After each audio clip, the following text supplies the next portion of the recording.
Hello my dear students. So today we will start new chapter, cell structure and organization. Okay. Now in this, the first term is cell. Now what is cell? It is the structural and functional unit of living organisms. Now little bit information about the scientist whose contribution is there related to the cell study. Robert Hooke. He is the first one who observed the cork cells and coined the term cell. Another scientist, Leeuwenhoek, invented the first practical microscope and used them to become the first person to see and describe the bacteria. Then Sheldon and Schwann, they studied different types of plants and animal cells and proposed the cell theory. Another one, Rudolph, was the first to explain that new cells are formed from the pre-existing cell, that is, omnis cellula is cellular. Fine. Now after these, important postulates of the modern cell theory. What are those? See, all living organisms are made up of cells. Living cells arise from pre-existing cells. A cell is the structural and functional unit of life, and total activities of the cells are responsible for activity of an organism. Then the fifth one, cells shows transformation of energy. And the last one, the last postulate is cells contains nucleic acid, DNA and RNA. So these are the postulates of the modern cell theory. Now another term is there. I think everybody heard this, totipotency. Now what is this? So it is the capacity or the potential of living nucleated cell to differentiate into any other type of cell and thus can form a complete new organism. Okay. So this is the capacity or the potential of living nucleated cell to form a new organism. Okay. And a cell is totipotent. Why? Because it has the entire genetic information of an organism in its nucleus. That's why those cells are totipotent. Now, embryonic animal cell, they are the totipotent and called as stem cells. You know, these stem cells help to cure many diseases. So this is all about a little bit introductory part about the cell. Now, living organisms, all living organisms are grouped into two main categories. What are those? Prokaryotes and eukaryotes. Fine. Now we will study in detail about the prokaryotes. Here I have drawn the diagram also of prokaryotic cell.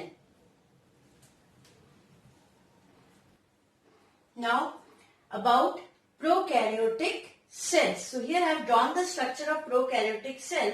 So quickly I will read out the labelings. Even this diagram they have given in your textbook also. Fine. So here the outer one, this one structure you can call as a capsule or the slime layer. With a red color I have drawn, this is cell wall. Then the black color line after the cell wall, that is a plasma membrane or cell membrane. This one is a plasmid. Okay. Here the ribosome. This one is a chromosome structure. This whole the bunch of. Then this one is a pile. These are the food granules and there is a one flagellum also. Okay. Now we will go in detail of the prokaryotic cells. Pro means primitive. Karyon means nucleus. So first a general characteristics. They are small, simple and most primitive cells. In these cells, nuclear material is not bound by a definite nuclear membrane. So they don't have the nuclear membrane. organisms like bacteria and cyanobacteria, they shows prokaryotic organization. There are 4 forms of bacteria, depend upon the shape. Cocci, bacilli, vibrio, spirilla.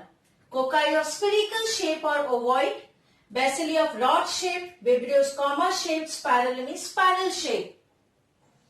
Now motile bacteria, they possess one or more flagella and this helps in locomotion. Pili and fimbriae are also present.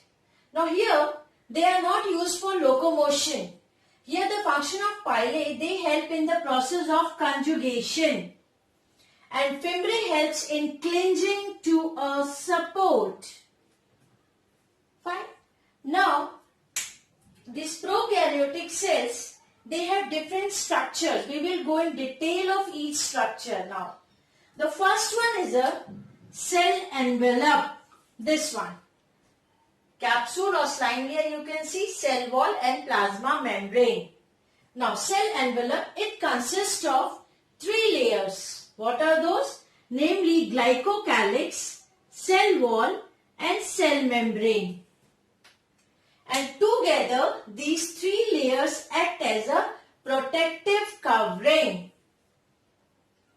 Now one by one we will go in detail of each layer. Glycocalyx. This one is the outermost layer made up of macromolecules help in adhesion of the bacteria. They have a loose sheath called slime layer, or maybe some others they have thick and tough covering that is called capsule. So here I have written, see, capsule or slime layer, this outermost covering. So if that is a loose sheath, that is called slime layer. If it is tough and thick cover, that is capsule. Slime and capsule, they both are made up of polysaccharides. So this one is a glycocalyx together. So that's the outermost covering. Now after this glycocalyx, another term, cell wall. So below the glycocalyx, cell wall is present. Here you can see with a red color line I have shown. So glycocalyx, then cell wall. It provides definite shape and gives strong structural support. So this is the function of cell wall. And chemically it is peptidoglycan or murin. In eubacteria it is made up of, means chemically it is made up of peptidoglycan or murin in the case of eubacteria, and pseudopeptidoglycan in the case of archaeobacteria. These are the primitive bacteria, isn't it? The cell wall of different bacteria show different type of reactions to Gram stain. So this is all about the cell wall. This is the second layer of this whole cell envelope. Now the third or the innermost, that's called plasma membrane or cell membrane. Now here this one plasma membrane with a black color line I have drawn. Innermost covering of the cell composed of lipid and protein. And it is the main site of many metabolic processes such as respiration, photosynthesis, lipid synthesis, etc. So, main critical metabolic processes takes place plasma membrane in this. So, this is the main site of all these metabolic processes. So, this is all about the cell envelope. Now, after cell envelope, we will study about cytoplasm. Now, cytoplasm. It is a semi-fluid ground substance or matrix present inner to cell membrane. So, already we have studied about the capsule or slime layer, cell wall and plasma membrane. Now, inner to that is cytoplasm. Fine. So, present inner to plasma membrane. This one. Cytoplasm lacks membrane-bound organelles such as mitochondria, endoplasmic reticulum, Golgi bodies and lysosomes. Some membranous structures like mesosomes, chromatophores are observed besides inclusion bodies. So membrane-bound organelles are not present, but some membranous structures are present, such as mesosomes, chromatophores and inclusion bodies. Now what are these? First one, mesosomes. These are invagination of plasma membrane into the cell in the form of vesicles, tubules and lamellae. So here the extension from the plasma membrane inside. So that is, these are the invagination of the plasma membrane into the cell. Now here what happened? The exact function of mesosome is still not known, but it is believed that mesosome helps or involved in the formation of cell wall and in DNA replication and also in the distribution of chromosomes to the daughter cell. So these are the functions that is performed by mesosomes. Next is the chromatophores. They are usually found in the photosynthetic bacteria and cyanobacteria. They contain pigments such as bacteriochlorophyll, bacteriophaeophytin, carotenoid. So that comes under the chromatophores. And the last one, inclusion bodies. These are nothing but the kind of storage granules. I have written yes, food granules. So few storage granules are present, that's called inclusion bodies. Now come to the third part after cell envelope, cytoplasm. Now ribosome, third structure. Here they are made up of RNA and the protein.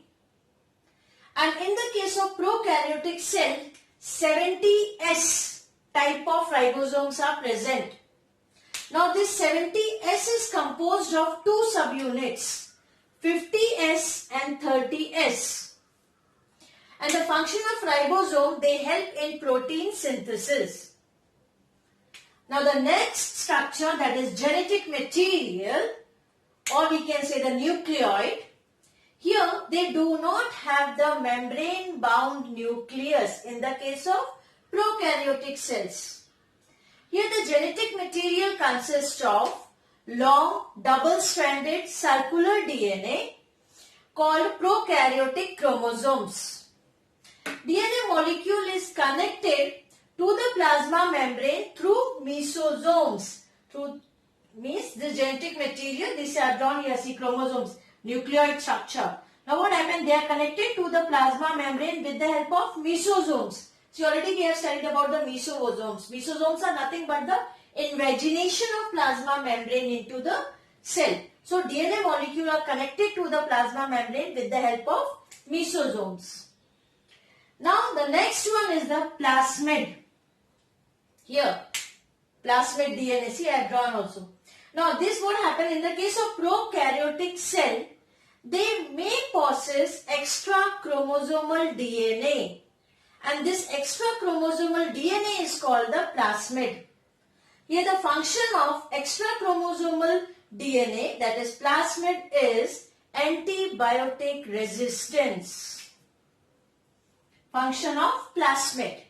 So in this way we have finished the detailed study of prokaryotic cell. Under that we have studied about the cell envelope, then cytoplasm, then ribosomes, then the genetic material or the nucleoid, then the plasmid also. And even the general characteristics of the cell in the starting of this video, isn't it? So just have a look of this one. Even you can see the diagram, and the same diagram they have given in your textbook also.